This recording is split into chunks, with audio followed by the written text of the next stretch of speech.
All right, so domain and range, day 2. So quick refresher, domain is all your x values, and range is all your y values. And so if we have a graph, we need to list all the x coordinates for the domain, and we need to list all the y coordinates for the range. And so for domain, I always scan from left to right, lowest to highest, so that I can list them in order. So since this is a discrete graph with individual points, isolated points, we list each x value. So this point is 1, 6, and so the x value is 1. This next point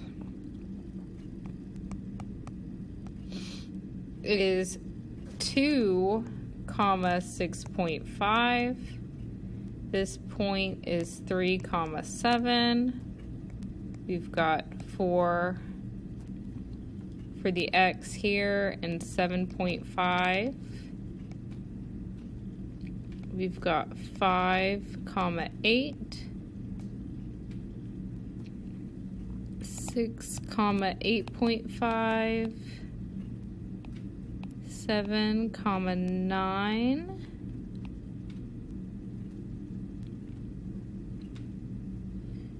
This point is 8, 9.5, and then 9, 10. So all the x's would be 1, 2, 3, 4, 5, 6, 7, 8, 9. And then for the y's, we want to list each of these values.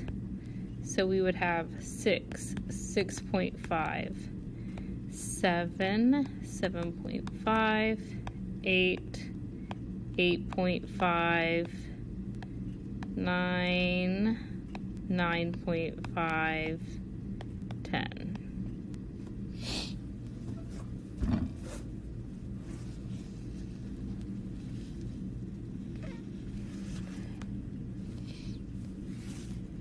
For this graph, same deal. List all our x's.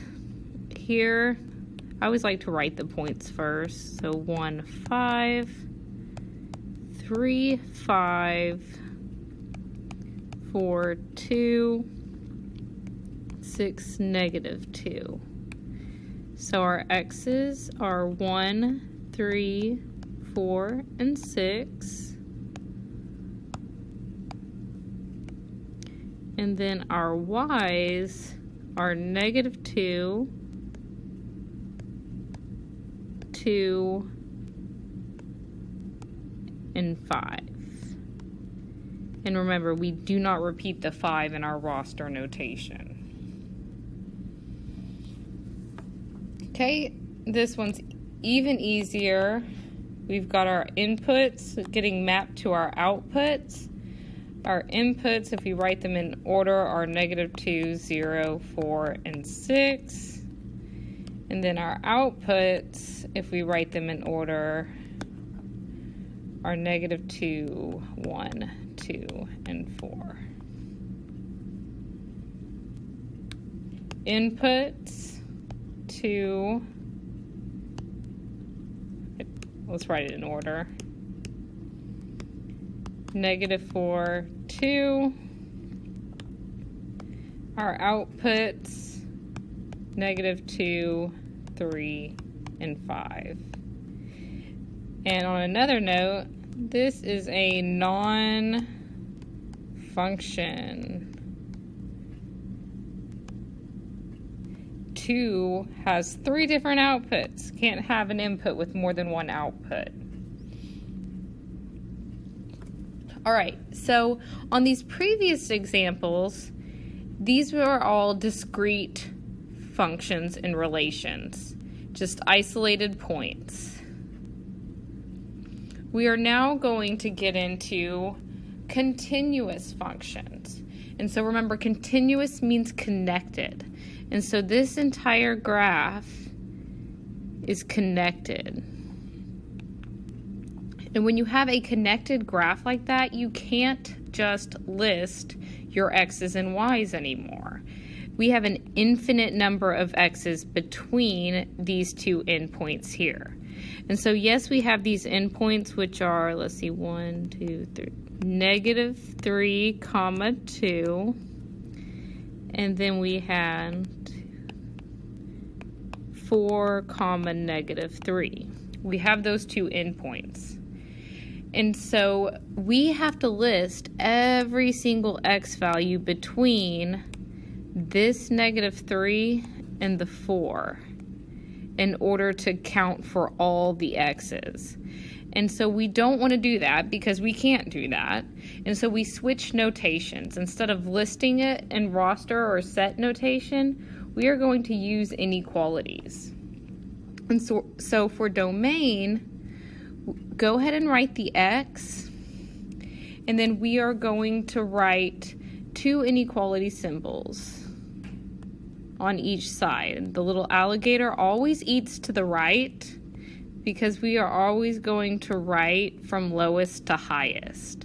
And so to say that the domain goes from -3 all the way to this 4 over here, we put the -3 here and the 4 here.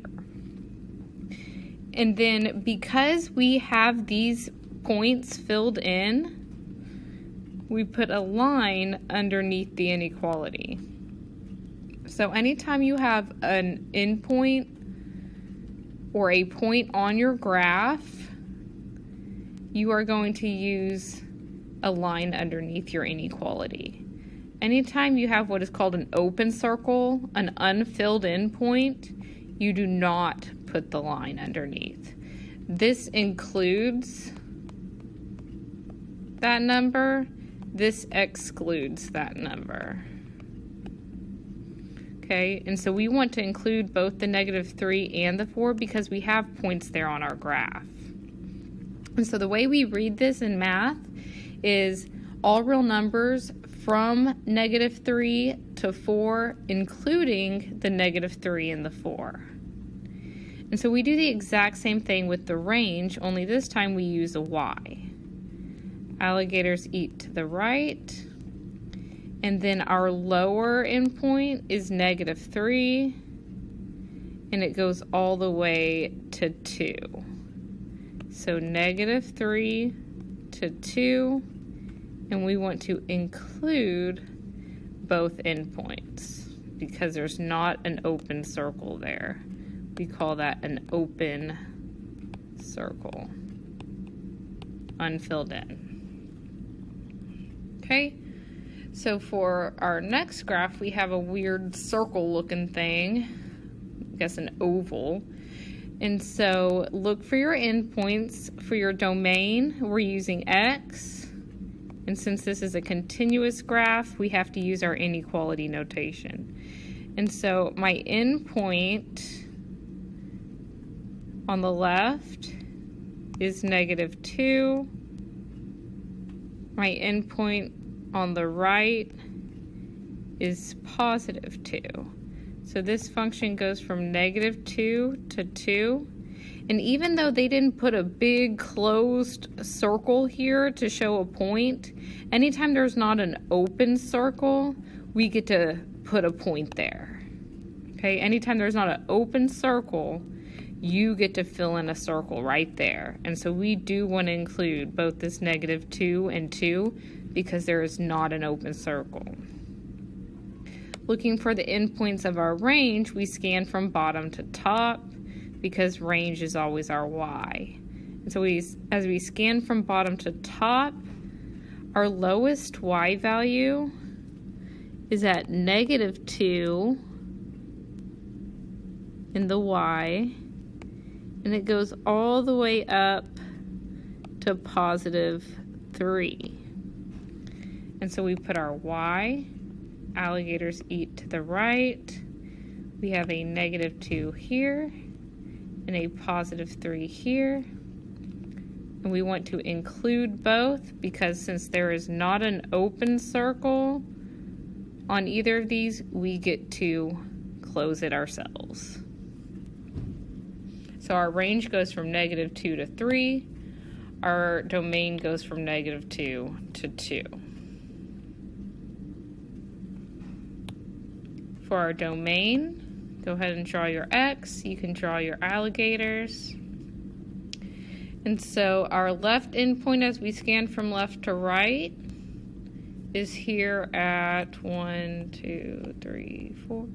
Here at -4.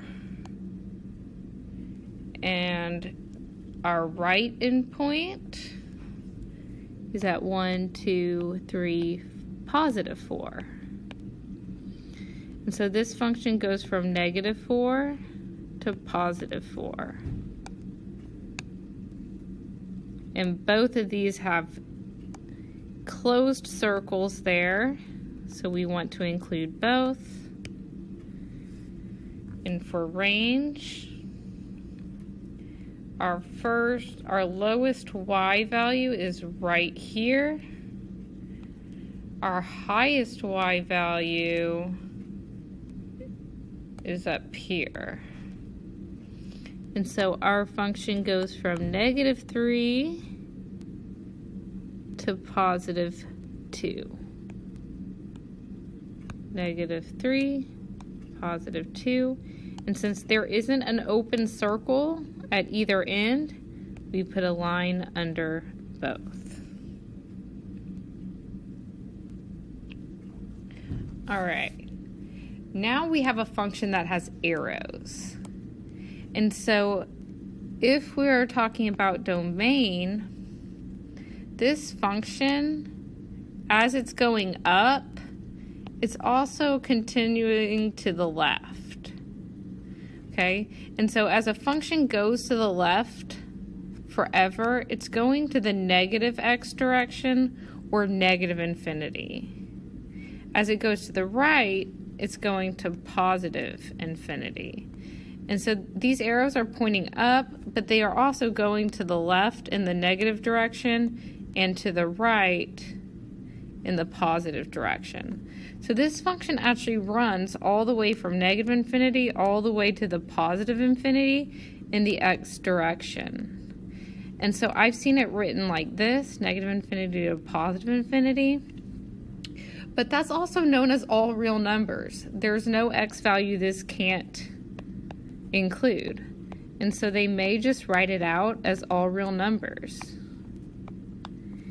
And in Algebra 2, we actually have a fancy notation that you will see me use a lot, and it's an R with 2 lines. That means all real numbers. Anytime you see an R with 2 lines like this, it means all real numbers. Okay, so our domain in this situation for this absolute value function is all real numbers. The range is not all real numbers. We have a lower endpoint right here. This minimum value is -3, but however, there is no maximum value.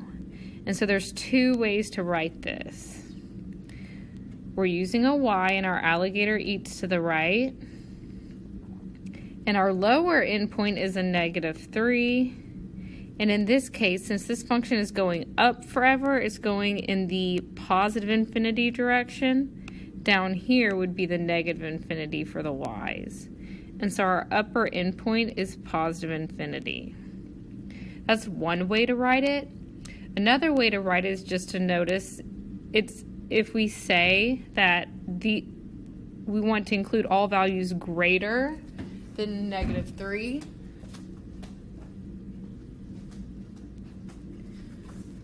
we can just say y is greater than -3, and that implies that there's no upper endpoint.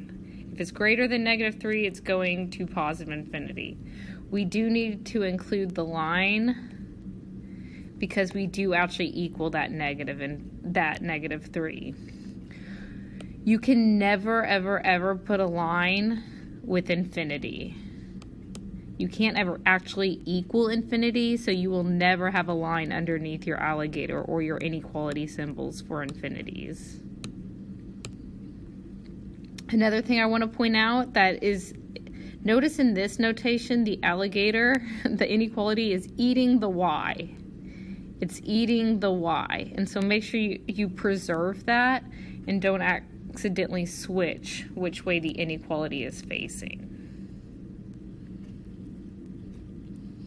Okay, for domain on this graph, as we scan from left to right, we do have a smallest x value right here at -4.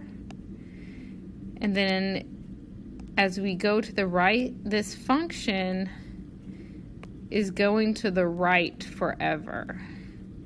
And so we can say the function is going from -4 to positive infinity. We want to include this -4. We can't include infinity. And so as -4 to positive infinity is the same thing as saying x is greater than or equal to -4. Both of these notations work. For the range, this function is going down to negative infinity forever. We have an arrow, so it's going to continue going down as it goes to the right. As it goes to the right over here, it's also going up forever. And so the range runs from negative infinity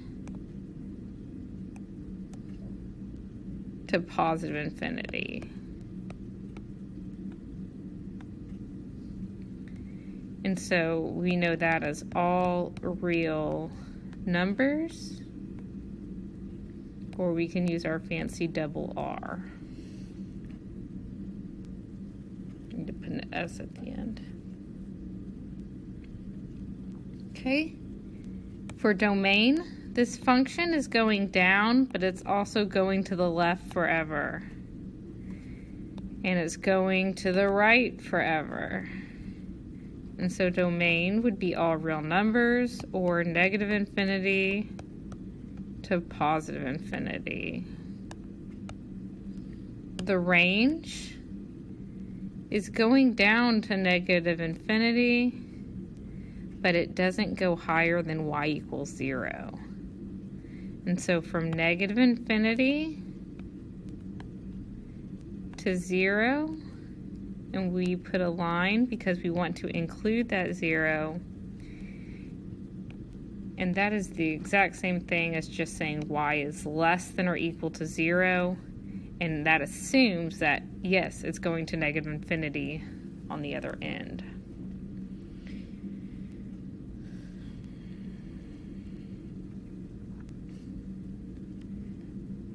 Domain here goes to negative infinity all the way to 3.